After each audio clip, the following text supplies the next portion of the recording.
Hi everyone. Now I'm going to start the Ocean Basin. Ocean Ocean Basin. So ocean basins are the ocean basin and submarine relief. Submarine and ocean. So here I'm discussing the continental shaft. Continental shelf. Okay, continental shelf is the shallow submarine extension of continent is called a continental shaft. Is a shallow submerged shallow submerged extension shallow submerged extension is known as the continental shelf, and the width of the continental shelf range between the few kilometers to more than 100 kilometer. So it is a shallow submerges that is 0 to 100 kilometer. The continental shelf of the eastern coast of India is much wider. Now we are discussing about the eastern coast. It is much wider than the western coast. So east is more wider than the west. Okay, the continental shelf of the eastern coast is India is much wider than the western. Formation of the continental shelf, erosional deposition of the ocean, deposit of the river, and deposits of the ice sheets. So ocean deposit will be there, and river deposit and ice deposit will be there in the continental shelf. Largest continental shelf is Siberian shelf in the Arctic Ocean. 1500 kilometer. It's a Siberian shelf in the Arctic is known as the largest ocean. Okay, so economic importance is abundant of fishes. So here is abundant of fishes. Here is minerals also, and gravels also, and petroleum also. So these are the importance. Now continental slope. Continental and slope. Okay, so continental slope is the steep. It is steep and descent descent seabed from continental shelf to the abyssal zone. So it is continental shelf to the abyssal zone. This is the steep seabed. Inclination of continental slope is around 5 degree. 5 degree is the inclination, and extend between depth of 180 to 300. 180 to 3600 depth is that.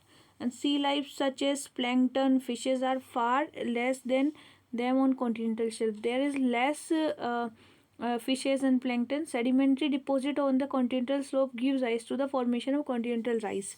So if there is a continental rise, then there should be a sedimental depositional. That's why it's continental rise. So connect the continental slope to the abyssal plain. Again, it connects to the abyssal plain, and it's represent the final stage in the boundary between continents and the deeper part of the ocean. It's more deeper. The rise is the more deeper. Okay, and continental rise consists mainly silt, mud, sand.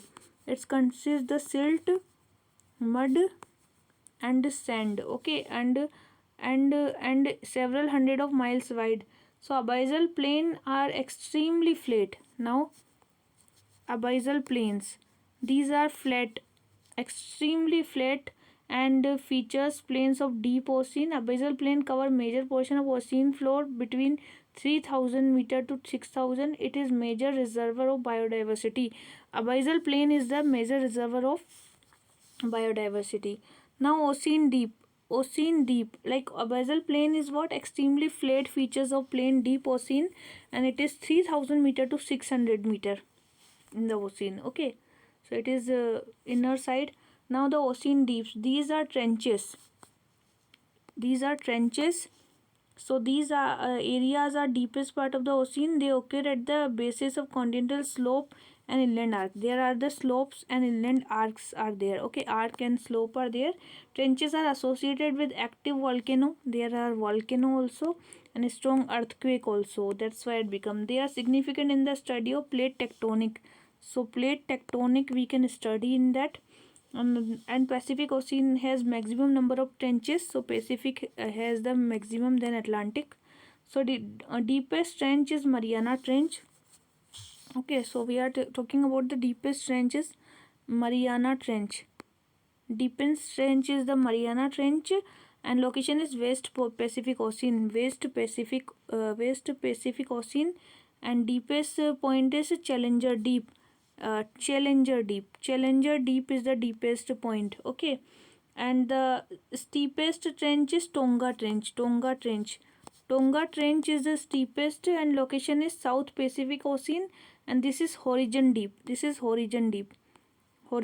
Okay, this is Horizon Deep. So there is the Challenger Deep, then there is a Horizon Deep. So Challenger Deep in the deepest in the Mariana Trench, and Tonga is in the South Pacific Ocean, that is Horizon Deep. Tonga near to. Now submarine relief.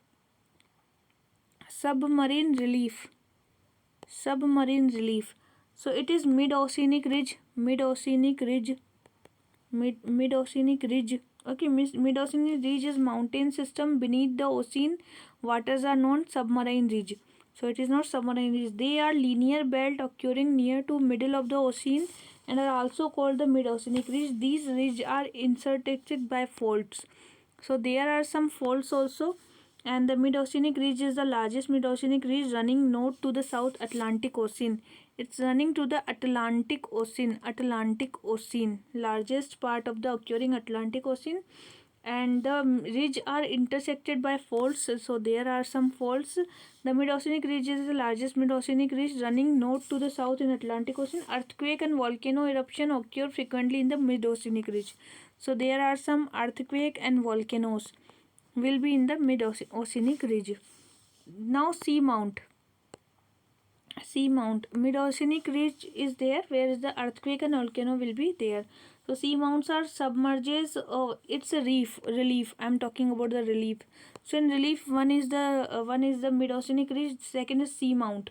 Submerges volcano with sharp top called the seamount. Submerges of volcano is called the seamount. And Hawaii and Tahiti Island. Guyots is what? Guyots are a flat-topped seamount or inactive volcano. It is inactive volcano. Inactive volcano is known as the Guyot. Okay, and flattened by the erosion. It is flattened by the erosion and called the Guyot. Because of the erosion covered, called the Guyot. More than 10,000 seamounts and Guyots exist in the Pacific Ocean. Next is submarine canyon.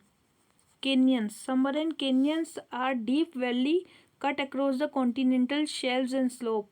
So Godavari Canyon, Hudson Canyon, atoll. Next is atoll. So atoll is what? These are low island formed tropical ocean consist of coral reef. So it is coral reefs, okay, and surrounding by central depression. So it is a low island found in the tropical ocean. It's a island of low atoll.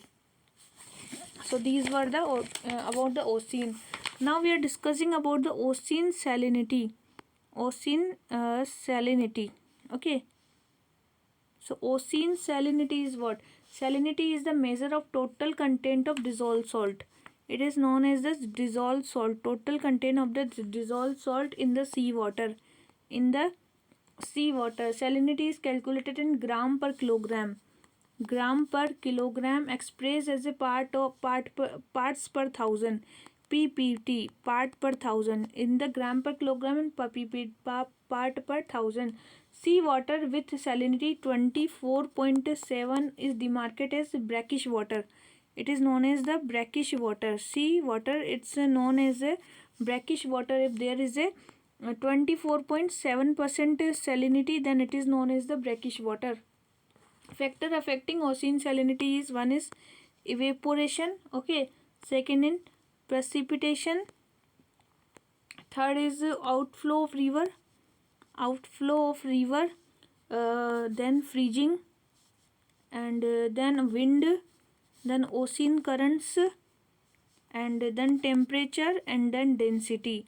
These are some factors affecting the salinities. Okay, so distribution of salinity. Distribution of salinity is open ocean range between 33 to 37%. Salinity is landlocked area is 41%, is very high in landlocked area. Salinity decrease in northern hemisphere to influx melted water from Arctic Ocean. So it will decrease from north to the south. Okay, north to the south it is going to be decreased. And average salinity of northern hemisphere is higher than southern. Here is the more salinity. Average salinity of north hemisphere is more than the south. So south has the low salinity, but north, more continents are there, that's why more salinity. The highest salinity is recorded 15 to 20 degree. 15 to 20 degrees Celsius, there is the highest salinity. And the low salinity is observed the Bay of Bengal due to influx of river water. So this Bay of Bengal area is here is the high low salinity because of the influx of the river water of Ganga. Salinity increase with the depth, and there is a distinct zone called the halocline. So haloclines are known as the distinct zone. Okay. Now, high salinity seawater sinks below the lower salinity water, which leads to stratification of ocean. So, stratification of ocean is what known as the salinity. Arabian Sea shows higher salinity. Arabian Sea shows higher salinity than Bay of Bengal because of evaporation of water. And Arabian Sea, because of high evaporation, low influx of fresh water. Maximum salinity is the 37%, 20 to 30 degree, and 20 to 60 degree west and north. Okay, so the North Sea records higher salinity due to more saline water. So North Sea has the more salinity because of due to the more saline water, both by the North Atlantic drift, because of the North Atlantic drift. Okay, and Baltic Sea and Black Sea records low salinity. Baltic Sea and Black Sea is the low salinity due to the influx of river water in large quantity, because there is large quantity water. Okay. Now we are discussing about ocean temperature. Ocean temperature. So factors affecting the temperature distribution: latitude. One is the latitude. Latitude will affect the temperature. Second is unequal distribution of land and river. Land and river, if there is unequal distribution. Third is prevailing wind. Prevailing wind, if there is prevailing wind. And fourth is ocean current. Ocean currents. Okay, so these factors are there: latitude, ocean current, unequal distribution of land and water, and prevailing wind. First is latitude. The temperature of surface water decrease gradually from equator towards the pole. If we are talking about in this, then equators toward the pole, the temperature will decrease. The mean annual temperature is tropic is 27 degree higher than pole. So 27 degree is the mean average temperature. Unequal distribution of land and water. The ocean in the northern hemisphere receive more heat and then the southern. So south receive the less heat, and north receive the more heat. This result in the upwelling of cold water from below of the longitudinal variation of temperature. So wind blowing from the towards the ocean drive water surface water away from the coast. So ocean prevailing wind also affects the, so sea surface will be more cooler than the land surface. Ocean currents. Warm ocean currents raise the temperature. Cold ocean currents decreases the temperature in the warmer ocean area. So Gulf Stream is the warm current and Labrador is the cold current. So these are some factor of the temperature in the ocean. Now the process of heating and cooling of the ocean. So heating and cooling of the ocean. Okay, heating and cooling of the maximum temperature of the ocean is always at the surface. So surface will be the always more temperature. Enclosed sea in the low latitude record relatively higher temperature than the open sea.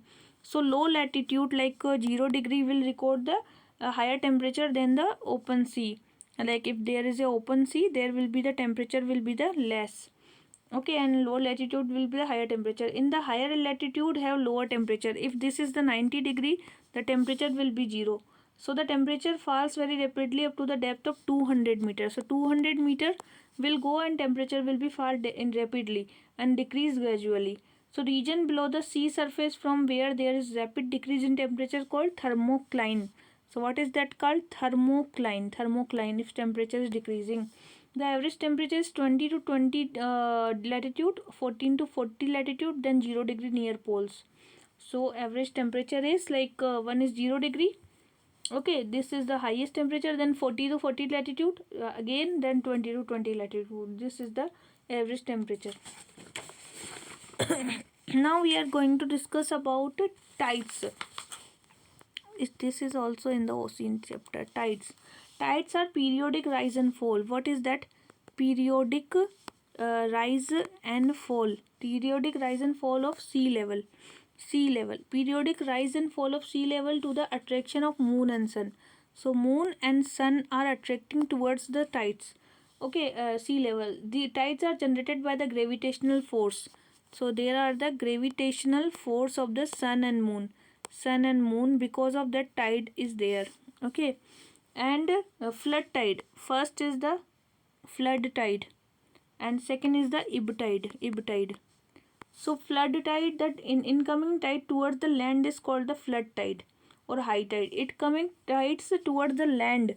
If tides is coming toward the land, that is called the flood tide. And if tides going out or withdrawal is ebb tide. Is if it is going, then it is called the ebb tide, and it's coming, it is called the flood tide. Flood tide is tide towards the land, and ebb tide is tide from far away from the land. Okay. Types of the tides are: first is spring tide. Spring tide. Spring tide is generated when the sun and moon are in the straight line on a new moon or full moon day. So sun and moon are in the straight line. That are in the straight line, then it is known as the new moon or full moon day. So new moon or full moon day. Full moon day is known as the straight new moon or full moon. Okay, new moon or full moon, it is called as spring tide. It is called the spring tide. Okay, spring tide is sun and moon are in the straight line. They are in the straight line, then it is known as the spring tide. And during the first quarter and the third quarter, the gravitational force of sun and moon at the right angle.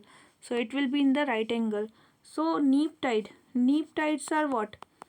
Neap tides are during the first quarter and the third quarter, the gravitational force of the sun and moon in the right angle. So the two poles are opposite each other and cancel or neutralize each other in this, like neap tide. So other force producing a weak tide is called the neap tide. So sun and moon, both gravitational force, if is that is in the right angle, there is a right angle, and there was a straight line. So spring tide is in straight line, neap tide in right angle. So next one is factor affecting to the size of the tide, that is location of sun, moon location, and earth in relation with the each other. Earth का relation क्या है? And variation of distance between sun and moon. And the variation of between of them is known as the variation of distance between sun and moon from the earth. Okay. And advantage of tidal is for the tidal power generation, for increased fish catch, in the new moon day, desiltation of river mouth. And desiltation, what are the advantage? First of to catching the fish, second is the tidal power generation, third is desiltation river mouths. Okay, fourth is increase the impetus of ships at tidal bores. Ships at the tidal bores. These are some advantage. Facts: moon exert twice the gravitational pull of the sun on the earth. Moon exert the twice of the gravitational force than the sun. Coastal area experience two high tides and two low tides. Two high tides and two low tides are the coastal area. Okay. An enclosed water body experience only one high tide. If there is an enclosed body, then there will be only one high tide and one low tide in the parallel diurnal tide. Regular interval between the two tides are 12 hours and 25 minutes. 12 and 25 is the regular intervals. Each day, and high tides arrives about 51 minutes later than on the previous day due to delayed rising and setting of moon by 51 minutes. Gravitational attraction of moon is more effective on the earth than the gravitational attraction of sun because it is double. Higher spring tide occur when the moon is closest to the earth. Highest spring tide occur when the moon is closest to the earth. Each day of the high tide arrived about 51 minutes later. So 51 minutes later will be arrived the each tide, and then on the previous day due to the delay rising and setting of the moon by 51 minutes. So 51 minutes difference is given in the tides settling. So this whole we discussed today.